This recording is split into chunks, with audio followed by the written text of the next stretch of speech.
bagong chairman ng Blue Ribbon Committee, posibleng mamaya ay madesisyonan na ng Senado. Kasama mo sa balita si Radyoman Conde Batak. RNN Live Report!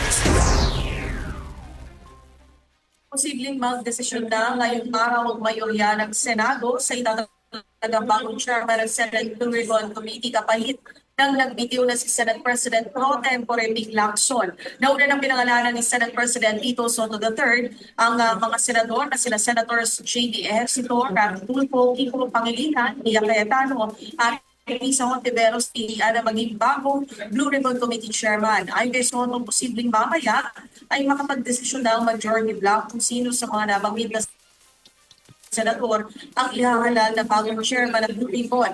Target naman ng mayorya na isang ng napiling bagong chairperson ng Blue Ribbon Committee bukas sa kanilang purpose. Sinabi pa ni Soto na hindi naman requirement na kanilang abogado ang maging chairman ng Blue Ribbon Committee. Sa unang regular session ng 20th Congress ay dalawang mambabatas na ang bumubog chairman ng Blue Ribbon Committee. Ang nagbigay na si Lacson at ang pinalitan na si Senator Rodante Marcoleta. Kasama mo sa DZXL RNN Manila, Radyoman Conde Batak, RNN.